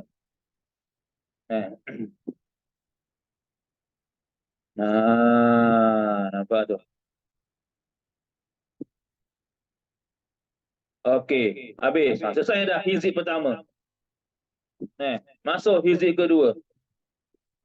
Ni tengok satu lagi bab misal. Tengok di sini betapa pentingnya misal. Syekh Allah bagi tahu lagi Allah nak menegaskan tentang misal. Contoh ni. Innallaha la yastahyi ay yadriba mathalan ma. Betapa bersungguh ni Allah nak menegaskan tentang misal, contoh. Allah tidak malu nak buat misal. Tengok kenapa Allah nak sebut ni. Ni ayat ni pelik. Sepatutnya tak perlu sebut, kita faham dah. Ikut Allah nak buat ni. Allah punya hak Allah. Allah nak buat misal mana tak kisah. Tak ada masalah pun. Kenapa Allah nak sebut juga ni? Pelik ni ayat ni, macam Allah nak menegaskan betul-betul. Betapa pentingnya misal. Pentingnya contoh. Pentingnya perumpamaan. Allah beritahu Allah tidak malu nak buat perumpamaan. Walau sekecil-kecil. Masalah ma. Kalau ayat sana berhenti tu. Masalah ma. Ba'udah fama faqaha. Apa-apa jenis pun. Contoh ada ialah ba'udah. Nyamuk. Allah sebut juga. Ayat ni kalau tak sebut pun tak apa. Kita faham dah. Tak ada masalah. Berikut Allah nak buat apa Kita tak ada soal pun. Tapi kenapa Allah nak juga sebut ni. Allah tidak malu nak buat contoh macam mana pun. Walau sekecil-kecil ba'udah. Dan Allah mentionkan ba'udah. Bila Allah sendiri sebut kalimah ba'udah tu nyamuk bermakna. Ni hikmah kelu ni. Point dia Allah nak highlightkan makhluk yang bernama nyamuk ni. Hebatnya. Bersungguhnya Allah tu. Dan alimnya Allah tu. Allah nak ajar kita. Bermakna Allah nak beritahu sekecil-kecil ni. Ba'udah tu walau kecil tapi memang penuh dengan perumpamaan. Maknanya daripada ba'udah pun kita boleh belajar macam-macam. Tu hebatnya Allah. Allah cipta nyamuk tu, daripada nyamuk kita boleh belajar macam-macam. Dan sungguh okey, tengok balik ni Allah suruh belajar ni, fikir. Nyamuk, apakah faedahnya nyamuk? Adakah faedah? Yang tahu buruk Apa buruk nyamuk? Okey, apa baik? Fikir tak? Dengan sebab nyamuk punya pasal akhirnya tercipta kilang. Bila ada kilang bermakna ada orang. Siapa orang tu? Kita juga. Kita juga. Bekerja Bila bekerja dapat apa? Bermakna nyamuk tu penyebab orang dapat rezeki. Subhanallah. Contoh, cuba bayangkan kalau tak nyamuk. Ada ke syaitan? Apa? Orang tak fikir nak buat syaitan Tak wujud idea pun. Maka bila tak ada syaitan, tak ada kilang tu Tak ada kilang, tak ada orang. Tak ada rezeki.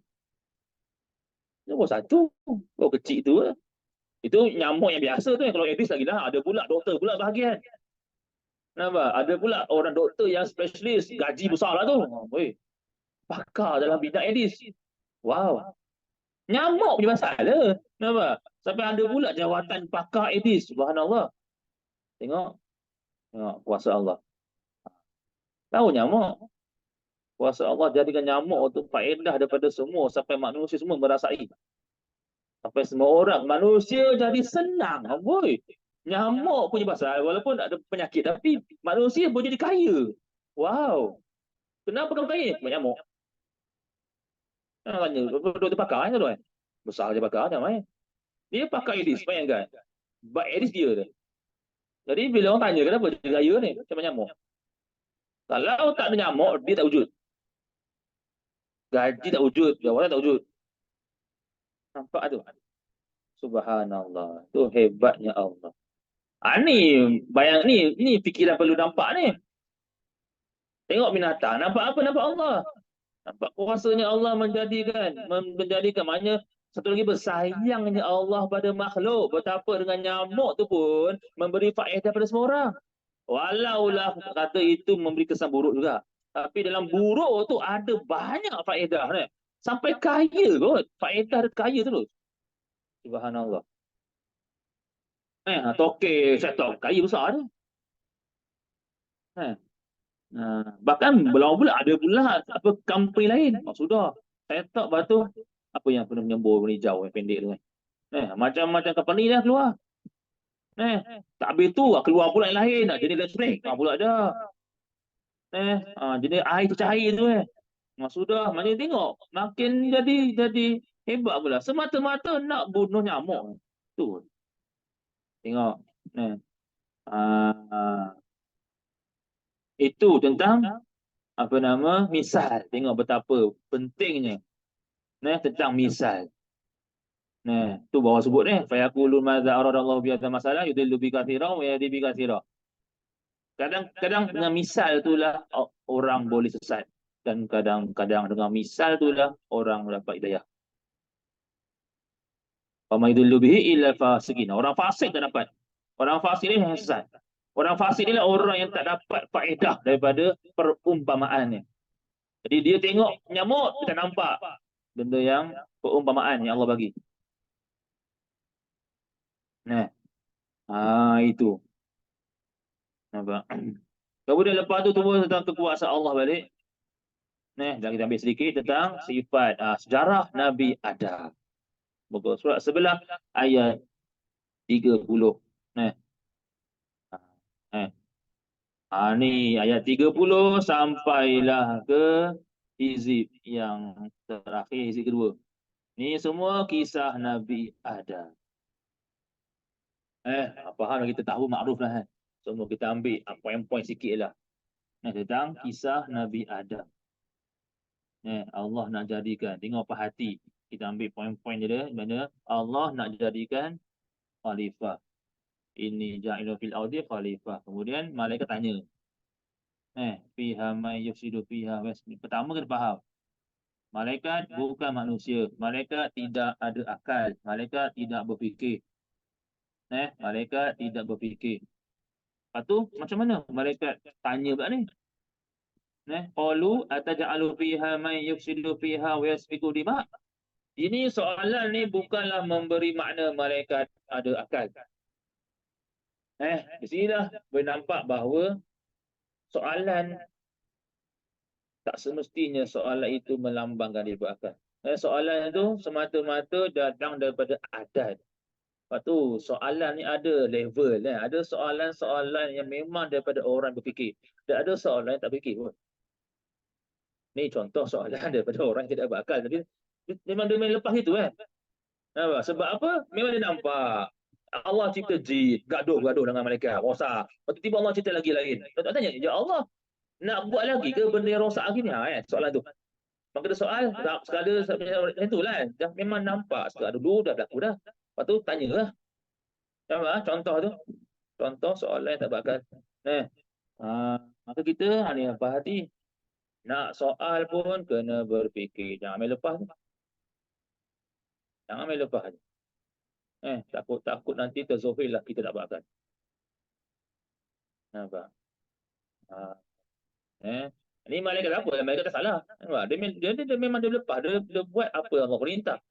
Dan ingat soalan ni bukanlah memberi makna dia mempertikaikan. Dia tidak, dia malaikat. Malaikat buat apa disuruh. Dia langsung tak mengingkar apa Allah buat. Tak ada. Jadi dia soal ni bukan semata-mata dalam nak tahu saja. Bukan sekadar untuk macam nak kenapa Allah macam nak petikai apa Allah buat. Tak. Malaikat tidak ada akal, ingat. Malaikat tidak ada akal. Dia ibarat macam robot. Buat apa disuruh tu je. Jadi ni kita tanya kan. Nampak? Tanya apa? Adakah kau nak buat benda yang merosak lagi? Dan orang yang akan membuat darah, yang ini berperang. Wa nahnu nusabbihu bihamdika wa nuqaddisu lak. Kami ni pula kami dah berzikir kot. Macam dia kata tak cukup ke, kami dah ada. Nak lagi ke? Macam soalan tu. Qalu inni a'lamu ma la ta'lamu. Aku tahu apa kau tahu. Itu jawapan Allah. Kemudian tengok. Inilah satu keutamaan. Di sini belajar kita. Kisah Nabi Adam bukan semata-mata untuk kisah tentang syaitan ke apa dah. Kisah Nabi Adam tentang apa? Keutamaan ilmu. Perkara pertama yang Allah bagi kepada Nabi Adam ialah ilmu. Wa 'allama Adam al-asma'. Ini keutamaan ilmu. Tu orang yang beramal dengan ilmu lain. Orang yang beramal dengan ikut dan seronok lain. Tu kena ilmu. Nak ilmu kena pedih, kena bersungguh, kena betul-betul zahir kan.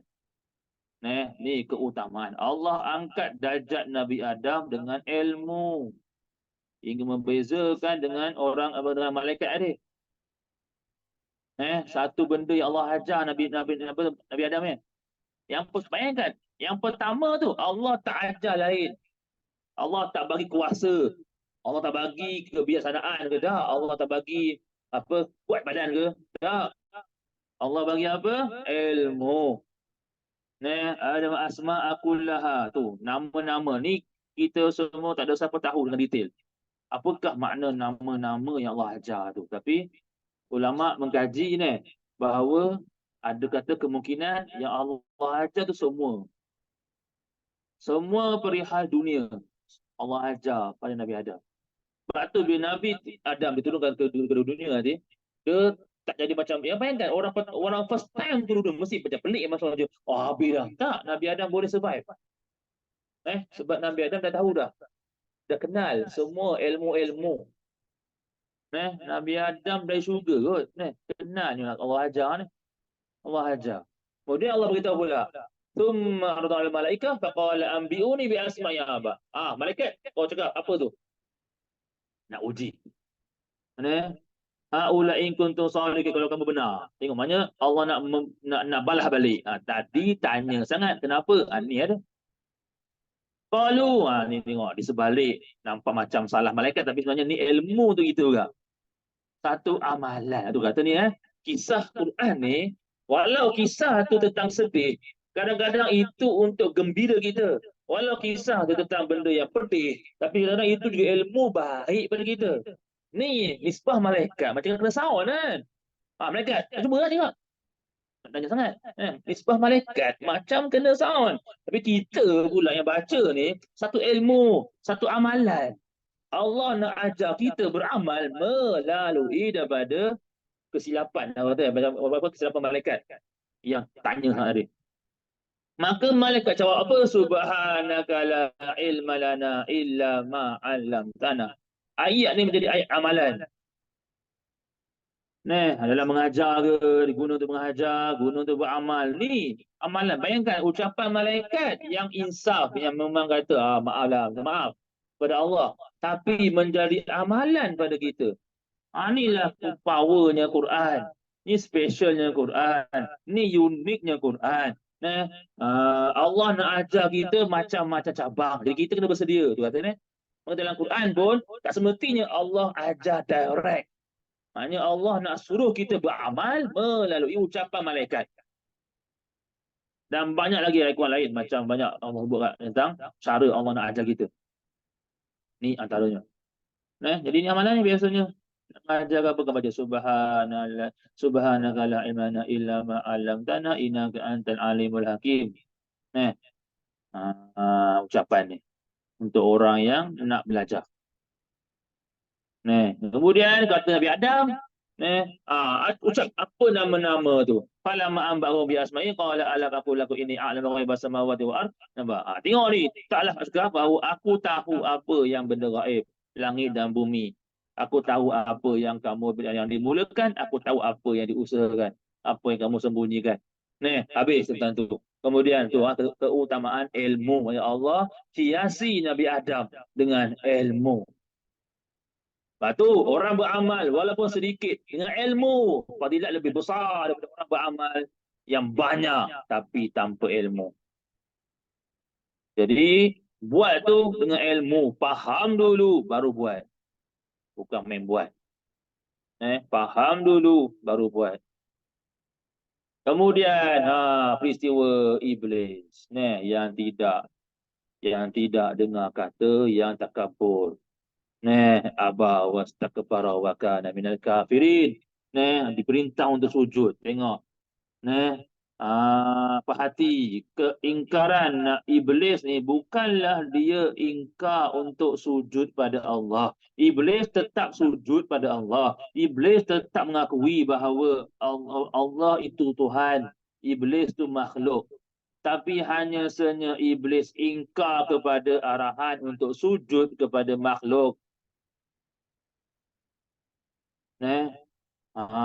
Ingat tu, iblis ingkar untuk sujud pada makhluk. Ini bukan masalah sujud ni. Nampak? Masalah tidak ikut arahan. Nampak ni? Inilah konsep yang sama. Ujian dalam bab ilmu. Ni ilmu Nabi ada ilmu orang alim.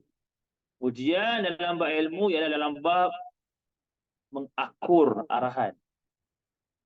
Ingatlah iblis kalau kata Allah suruh sujud aku. Iblis sujud. Tak ada pelik dia, tak risau. Tak ada masalah dia. Dia rela hati sujud pada Allah. Dia tak nak sujud Nabi Adam, bukan tak nak sujud Allah. Faham tu? Kena faham tu. Maka teruknya manusia yang tak nak sujud Allah. Iblis bukan tak nak sujud Allah, iblis tak nak ikut perintah Allah. Faham tu? Perintah Allah di mana yang menyalahi dengan kehendak diri. Inilah ujian dalam bab ilmu. Akan ada masa kita akan diuji berlawanan dengan kehendak guru. Time tu kita nak terima ke tidak? Berlawanan dengan keadaan semasa. Apa yang kita nak tak sama dengan apa yang guru tetapkan. Guru tetap waktu ni. Alamak, susahlah waktu tu. Aku ke tidak? Tolak, maka macam iblis sampai ke neraka kan. Kita tak ada neraka. Maknanya hilang ilmu. Dicampak terus. Dicampak bawa dunia. Dihina terus. Macam ni dicampak ilmu. Sama konsep dia. Aba wastakbara. Dia bangga. Satu dia ingkar. Kemudian dia takabur. Dan dia tak minta maaf. Tu tengok tahap tu. Kalau dia kata, iblis minta maaf, Allah maafkan. Dalil apa? Tengok ayat sebut. Surah lain lah. Sambungan daripada ni. Ini kisah panjang lah. Tapi dalam ayat bawah ni, pendek je dia buat. Ayat ni pendek je buat. Dalam ayat yang sekarang ni kita baca ni. Pendek je. Yang panjang nak ayat lain, surah lain. Az-Zukhruf banyak ada ayat surah Ahqaf. Banyak sambungan daripada tu. Tentang iblis. Di mana iblis minta kepada Allah. Wahai Allah, kau tangguh aku. Tengok permintaan dia. Itu dia minta. Ya Allah, tangguh aku. Bukan dia minta, ya Allah, ampun aku. Dan Allah kabul tu. Yang qala ana minal munzirin. Kamu daripada orang yang ditangguh. Allah kabul permintaan dia. Maksudnya kalau dia minta ampun, Allah kabul permintaan dia. Allah ampun dosa dia. Tapi angkuhnya dia minta lain. Ni tengok. Macam dalam iblis pun kita boleh belajar banyak. Kesilapan iblis ni banyak kita boleh belajar. Maka jangan sampai salah minta. Jangan salah minta. Tengok, salah minta habis punah. Maka nak minta tu kena ada ilmu. Nak minta apa, hajat apa pun kena ada ilmu. Bukan meminta aja. Ni. Ni dia tak sujud, ingkar. Qulna ya Adam uskun anta wa zawjuka jannah wa kula minha ragadan haythu syi'tuma wa la taqrabaha. Dia cakap. Di sinilah dalil bahawa syurga yang Allah tetapkan kepada Nabi Adam ni bukan syurga yang Allah tetap untuk kita nanti akhir. Bukan, tak sama. Syurga ni syurga yang masih ada ujian. Syurga yang sebenar nanti tidak ada ujian, tidak ada amalan, tidak ada amalan, tak beramal kita. Syurga tu hanya boleh dibuka oleh cap jari Nabi Muhammad sahaja. Nabi Muhammad lah orang pertama yang buka syurga tu. Nabi Muhammad tak buka, maka takkan ada siapa boleh buka. Dan umat yang dahulu tak boleh masuk sehinggalah selesai habis umat Nabi Muhammad masuk. Nabi Adam ni di mana? Bukan. Itu besar ada tempat-tempat Allah khas. Tempat Allah ujian Allah untuk Nabi Adam. Tengok dalam ilmu pun, lepas Allah bagi ilmu, Allah bagi periksa. Tu ada periksa tu. Jadi jangan fikir kita yang cara belajar talaki ni tak ada periksa. Ada periksa. Cuma periksa kita lebih pedih. Bukan periksa bertulis sekolah tu. Jangan ingat nak ringan, lega tu. Tak periksa, tak. Sebenarnya ujian sistem talaki lebih berat daripada ujian sistem akademik tu. Kita tak ada periksa bertulis, tanya soal, jawab, tak. Kita diuji dengan kehidupan. Kehidupan kita mana yang sepatutnya kita akan lari dari guru. Gagal lah. Nampak? Periksa sistem kita ni tidak ada A, B, C, tidak. Lulus, gagal. Dua tu je. Tidak ada markah tinggi rendah. Tak. Lulus, gagal. Orang yang sampai tahap tak hadir kelas, lari guru, gagal lah tu. Gagal lah. Sial. Dan pedih yang kalau A, B, C aja kita boleh tahu, lah gagal lah habis tahun depan buat lagi lah. Boleh baiki kan? Yang ni tahu tak? Tak sedar bahawa gagal. Lagi pedih. Tu wahum la yashur, kembali balik kan. Mereka tak sedar. Belajar gagal sial. Main berlaku ni, belajar akhirnya tak istiqamah. Sial, gagal. Yang ni iblis gagal. Ini Nabi Adam pun. Ini tak gagal Ini kita ambil special sikit khas. Ayat ni tengok Allah cantik. Tengok ayat power memang padu sungguh, cantik Allah sebut. Memang terbaik lah. Wala taqraba. Tengok Allah guna wala taqraba, ada alif tu. Pasti tu kenapa tu setiap ada makna tu.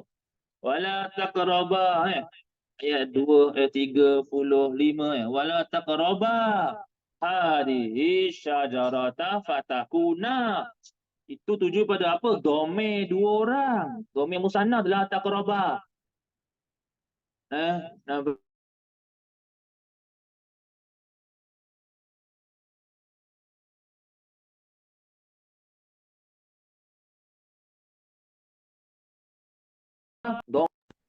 Ini larangan ni ya kepada kedua-dua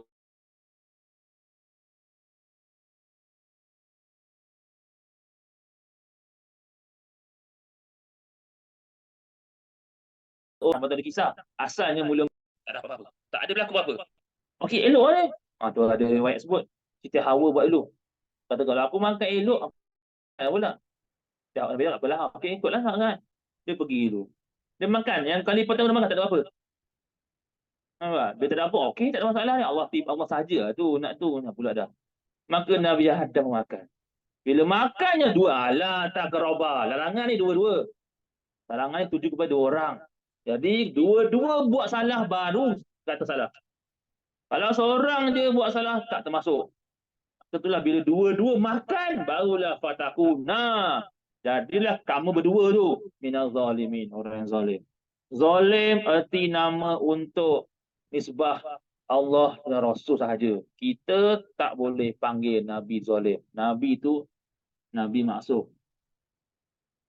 Tapi itulah ada pendapat kata bahawa Adam ni bukan Nabi.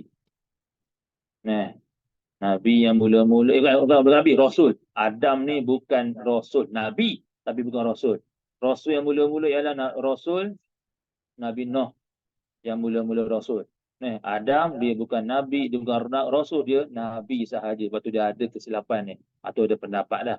Nah, tapi kita yang muktamad tidak. Adam tu nabi lagi rasul. Nah, tapi ini untuk Allah dan rasul sahaja. Dan kalau kita perhati balik nampak macam kata ni memang berlaku ni, memang bila berlaku ada riwayat disebut dalam Isra Mi'raj, maka bertemulah Nabi Adam dengan Nabi Musa. Nabi Musa macam sawan macam marah. Woi Adam, kau punya pasal kau tak kami duduk surga. Kalau kau tak makan tu kami duduk surga. Pula. Nampak? Marah Nabi Musa. Sebab kau ni. Kita makan. Nampak? Sudah. Nampak apa jawapan Nabi Adam? Wahai Musa, kalau aku tak makan, kau akan turun surga ke? Kau akan turun dunia ke? Tunggu tengok ni berlaku ni, kalau nak gambaran nak mudah faham lah. Sebenarnya Allah telah pun Allah telah pun letak dah takdir dah Nabi Musa, Nabi Adam dan Siti Hawa memang akan hidup di dunia. Dan Nabi Adam dah tahu. Mana dalil? Perasan dah tu, ada tengok Quran, perasan tadi. Sebut dia tu. Inni ja'ilun fil atas dia. Khalifah kat mana? Bumi ke surga? Sebelum Allah cerita Nabi Adam, Allah dah beritahu dah. Aku nak jadikan khalifah di bumi, bukan di syurga. Bermakna Allah yang dah tetap dah Nabi Adam akan turun ke bumi. Allah buat jalan melalui daripada wah tu. Kalau tiba-tiba Allah campak, mereka sedap macam dia menjahit jadi ya. Nampak macam Allah nak zalim. Jadi Allah jadikan sebab nampak di sini belajar. Kadang-kadang Allah nak bagi kita Allah bagi sebab dulu. Sebab musabab tu Allah yang buat. Tapi kita tak tahu apa Allah nak buat. Kita minta mudah-mudahan sebab musabab datang benda baik. Sebab tu kerana itulah tu faham kita belajar akidah dah kan, bahawa Allah Maha mengetahui zat zahir lagi.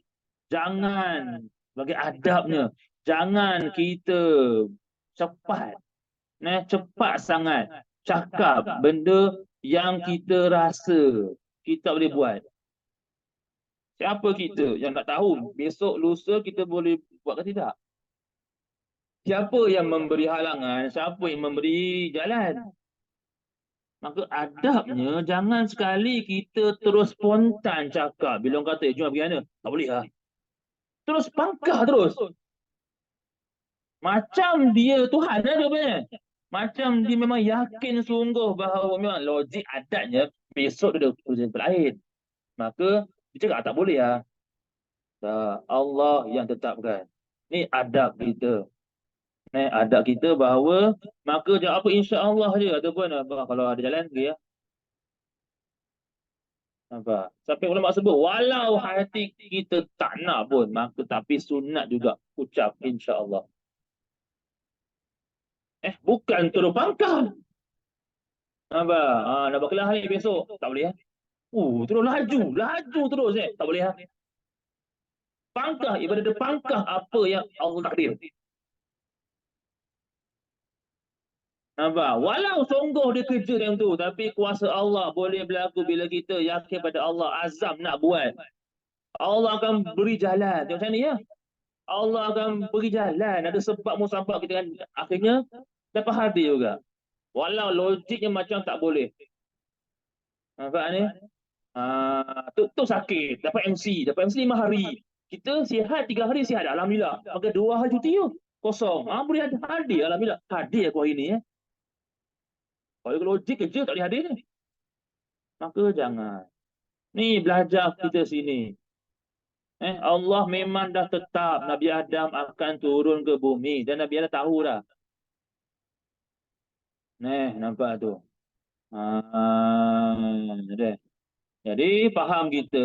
Situ. Sebalik itu. Kemudian lepas tu bawa faham kita turun Allah turunkan ke bumi. Kemudian bawah sekali ayat 37. Ini ayat ni fatalaqa adamu min rabbi kalimatin fataba alaih.